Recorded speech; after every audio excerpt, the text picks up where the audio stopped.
मुझे ये लगता था कि देश की गोदी मीडिया को लेकर जो खबरें सामने आती हैं कि गोदी मीडिया नशा करके बोलती है, अब तक तो मुझे सिर्फ इस बात पर एक संदेह था, लेकिन उस संदेह को कहीं ना कहीं गोदी मीडिया के पत्रकारों ने पूरी तरीके से साफ कर दिया। एक गोदी मीडिया के पत्रकार हैं जिन्हें तिहाड़ी के नाम से जाना जाता है। वो तिहाड़ी जो ये कहता है कि मुझे 15 करोड़ की मिल रही थी दिहाड़ी। मैं किसकी बात कर रहा हूं, पहले तो उसका नाम कमेंट बॉक्स में बताइए। फिर वो तिहाड़ी पत्रकार ये कहता है कि चाइना में पॉल्यूशन इसलिए नहीं है क्योंकि वहां पर लोकतंत्र नहीं है।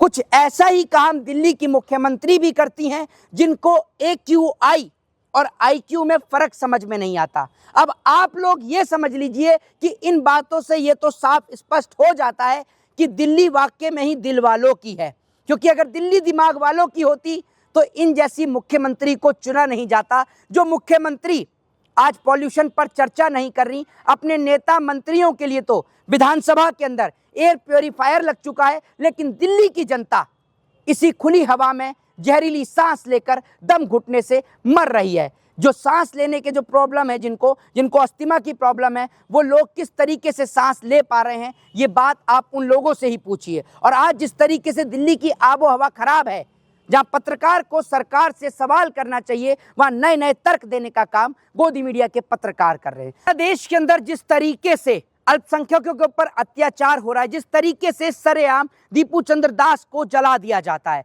बड़ी बात यह है कि हिंदुओं का हितैषी बताई जाने वाली भारतीय जनता पार्टी अभी तक इस मुद्दे को लेकर चुप और मौन है। VHP ने आज बांग्लादेश की एम्बेसी पर जिस तरीके से विरोध प्रदर्शन किया, मैं VHP से पूछना चाहता हूं कि वो प्रधानमंत्री नरेंद्र मोदी जी को लेटर क्यों नहीं लिखते। जिस तरीके से बांग्लादेश के अंदर अल्पसंख्यकों पर अत्याचार हो रहा है, उनके साथ मॉब लिंचिंग हो रही है, और बड़ी बात यह है कि उन लोगों को तो इस पे बोलने का हक और अधिकार नहीं है।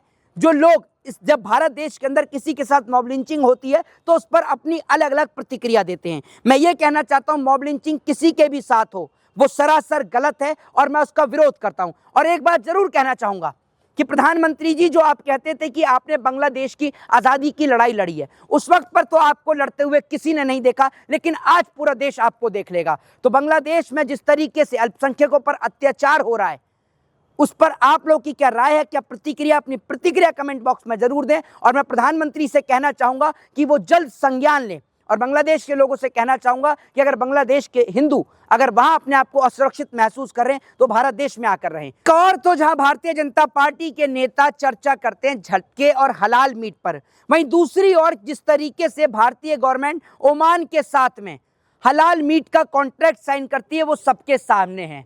भारत किसी चीज में आगे बढ़ा हो या ना बढ़ा हो, लेकिन इतना तो जरूर है कि मोदी सरकार के मामले में बीफ को लेकर मोदी जी भारत को जरूर पहले नंबर पर लाकर छोड़ेंगे। एक और भारत देश के अंदर जहां पर झटके को लेकर, मीट को लेकर इतना बड़ा बवाल है, बीफ को लेकर इतना बड़ा बवाल है, वहीं देश की सरकार के बड़े बड़े नेता और मंत्री विदेशों में जाकर वहां पर बीफ के एग्रीमेंट साइन कर रहे हैं। और जब आप विदेश में जाकर देखेंगे तो वहां पर लिखा होता है नॉनवेज के पीछे, मांस के पीछे, कि मेड इन इंडिया। तो ये हमारे लिए बड़े शर्म की बात है कि जिसको लेकर हमारे देश में एक बड़ा बवाल है, उसी को हमारे देश से एक्सपोर्ट किया जाता है, बाहर बेचा जाता है। आप लोगों को क्या लगता है कि भाजपा का हिंदुत्व और भाजपा के लोग जो पशुओं को लेकर लंबी लंबी बातें करते हैं, ये सिर्फ एक फर्जी ड्रामा है? मुझे तो ऐसा ही लगता है। मोदी जी की जो एक स्कीम थी, आपने देखा होगा कि एक पेड़ माँ के नाम, एक पेड़ माँ के नाम, और पूरा का पूरा जंगल दोस्त के नाम। जिस तरीके से आपने देखा कि पहले अडानी को 1 रुपए में जमीन दे दी जाती है, और अब चर्चा इस बात पर चल रही है कि अरावली हिल्स भी जो है वो अडानी के हाथों दे दी जाएगी। मैं तो ये कह रहा हूं कि आप एक काम करो, डायरेक्ट इस देश का पूरा सौदा अडानी के हाथ में कर दो। जिस तरीके से आज अडानी के द्वारा, आप ये समझिए, पूरे देश पे उसका कब्जा, एक कैप्चर धीरे धीरे बढ़ता जा रहा है।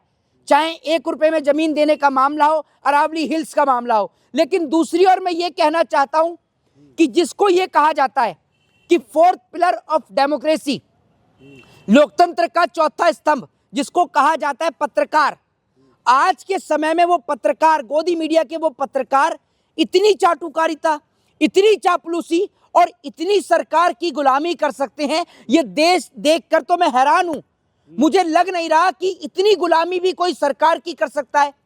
एक गोदी मीडिया का पत्रकार ये कहता है, अरे नाम लेके पूछिए मुझे। मैं वही बता रहा हूं, एक गोदी मीडिया का पत्रकार जो तिहाड़ी, जो कहता है कि मुझे मिल रही थी 15 करोड़ की दिहाड़ी, वो तिहाड़ी कहता है कि चाइना के अंदर पॉल्यूशन इसलिए नहीं है क्योंकि वहां पर लोकतंत्र नहीं है, और भारत में पॉल्यूशन इसलिए है क्योंकि यहां पर लोकतंत्र है। कितनी बेतुकी ये बात है। और दूसरा बयान सुनिए, दूसरी ओर एक गोदी मीडिया का पत्रकार रजत शर्मा ये कहता है, वो ये कहता है रजत शर्मा कि ये जो अरावली हिल्स है, जब ये कटेगी तो इससे साफ हवा आएगी, अरावली हिल्स की वजह से हमारे यहाँ पर पॉल्यूशन हो रहा है।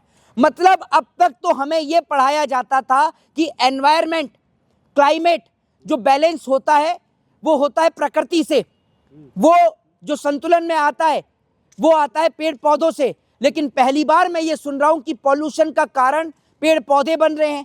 मतलब सरकार की गुलामी और चाटुकारिता आपने इतनी नीच लेवल पर जाके कर ली है कि आपको ये समझ में नहीं आ रहा कि आप मुंह से बोल क्या रहे हैं। और ये वही रजत शर्मा है जिस वक्त पर दिल्ली के अंदर आम आदमी पार्टी की सरकार थी तो अरविंद केजरीवाल से पॉल्यूशन को लेकर सवाल कर रहे थे, लेकिन अब सरकार से सवाल पूछने के बजाय गोदी मीडिया के पत्रकार अरावली हिल्स कटने के फायदे गिना रहे हैं। आप सोच कर देखिए, अगर पेड़ पौधे नहीं बचेंगे तो लोगों को स्किन कैंसर, अस्थमा, सांस लेने में जैसी प्रॉब्लम जैसी बड़ी समस्याओं का सामना करना पड़ेगा। वहीं दूसरी ओर दिल्ली की मुख्यमंत्री रेखा गुप्ता, जिनको AQI में और IQ में फर्क नहीं पता, वो AQI को IQ बोल देती हैं। आपने ऐसी मुख्यमंत्री को तो चुना है। दिल्ली की जनता ने बता दिया कि दिल्ली दिल वालों की है, क्योंकि अगर दिमाग वालों की होती तो इन जैसे लोगों को तो चुनने का कभी काम नहीं करती। दूसरी ओर आपने देखा कि जब मैसी आते हैं तो ग्राउंड के अंदर किस तरीके से रेखा गुप्ता को लेकर, AQI को लेकर नारे लगते हैं, वो आप सभी के सामने हैं। खराब दिल्ली दहेज में दे दिया बोल रही दिखता रेखा गुप्ता। क्या कह रही है? दहेज में मिला मुझे खराब दिल्ली। मतलब अरे आपको तो दिल्ली एकदम सही मिली थी। आपने दिल्ली की जो धज्जियां उड़ाई हैं, आपने अपने नेताओं मंत्रियों के लिए तो एयर प्योरीफायर लगवा दिया। आपके प्रधानमंत्री ने, प्रधानमंत्री अडानी को ऐसे देश दे रहे हैं जैसे कोई इनके बाप को दहेज में दे के भूल गया हो। भारतीय जनता पार्टी के लोग अडानी के हाथ में। अभी तो खबर यह भी है कि LIC का पैसा भी अडानी को दिया जा रहा है। मतलब ये नहीं समझ में आ रहा कि कोई इनके बाप को ये देश दहेज में देकर भूल गया था क्या, जिस देश को आप कॉर्पोरेटर्स के हाथ में दे रहे हैं। और कॉर्पोरेटर्स के हाथ में देना इसलिए खतरा है क्योंकि आपने हाल ही में देखा होगा कि इंडिगो की एक छोटी सी कंपनी ने किस तरीके से सरकार को घुटने टिका दिए थे। अब आप सोच के देखिए, कल को ये अंबानी और अडानी क्या कर सकते हैं, ये सोच कर देखिए। अडानी के हाथ में सब कुछ आपने देने का काम कर दिया। अडानी को 1 रुपए में जमीन भी मिल जाती है, वहीं गरीब के सर से छत भी छिन जाती है, लेकिन अडानी को 1 रुपए में जमीन दे दी जाती है। अरे कह रहे कि मतलब उद्योग लगेगा, पेड़ कट जाएगा, उससे क्या दिक्कत है, देश तरक्की करेगा उससे। नहीं, एक बात आप मुझे बताइए, अगर पेड़ कटने से देश तरक्की करता, एक छोटी सी बात मुझे आप ये बता दीजिए ना, तो और तमाम कंट्रीज हैं वो क्यों नहीं पेड़ों को काट रही? क्योंकि उनको पता है कि जो ओजोन लेयर है वो पहले ही उसमें कितने छिद्र हो चुके हैं। जितने छिद्र अंधभक्तों के कच्छे में नहीं है, उससे ज्यादा छेद ओजोन लेयर में हो चुके हैं। अंधभक्तों को यही भाषा समझ में आती है। और मोदी जी, आपको एक बात बता दूं कि जो आप ये नाम बदलने का काम कर रहे हैं, कच्छा बदलने से दस्त नहीं रुक जाते, ये याद रखिएगा।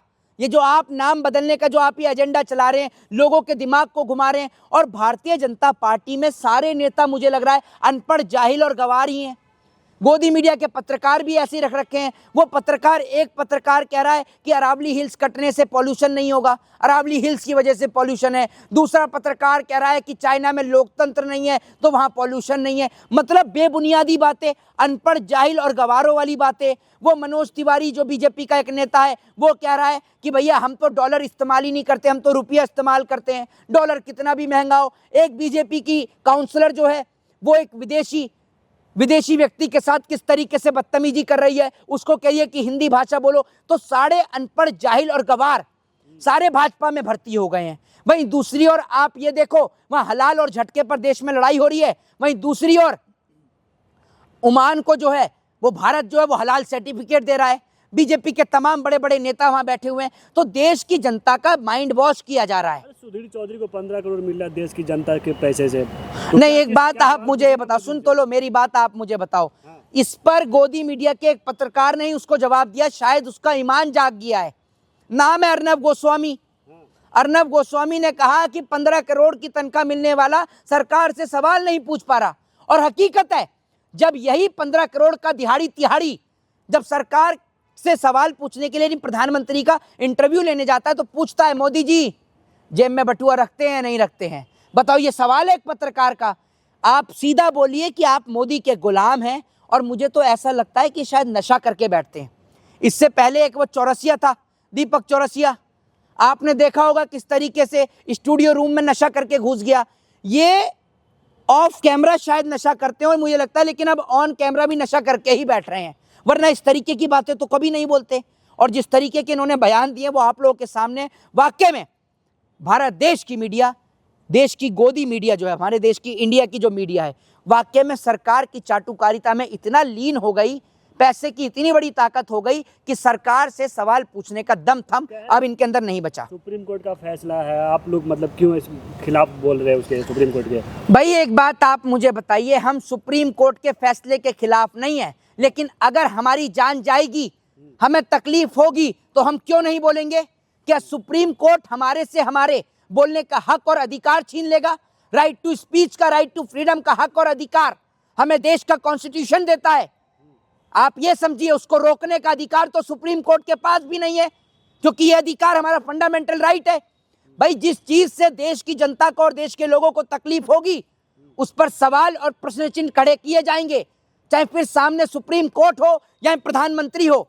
सुप्रीम कोर्ट का देश का प्रत्येक नागरिक सम्मान करता है। मैं भी एक एडवोकेट हूं, मैं भी एक अधिवक्ता हूं और सुप्रीम कोर्ट के फैसले का सम्मान करता हूं। लेकिन बड़ी बात यह कि अगर सुप्रीम कोर्ट कहीं पर कोई फैसला देने में जल्दबाजी कर देता है, तो उस फैसले पर हमारा राइट है कि हम उस फैसले को लेकर सुप्रीम कोर्ट से दोबारा जांच के आदेश दे सकते हैं। ये हमारा फंडामेंटल राइट है, हमारा अधिकार है। आप मुझे ये बताइए ना, आप कैसे कह सकते हैं? लोगों की जान का सवाल है, लोगों को सांस लेने में तकलीफ, अस्थमा की प्रॉब्लम, स्किन कैंसर जैसी बड़ी प्रॉब्लम्स हो जाएंगी।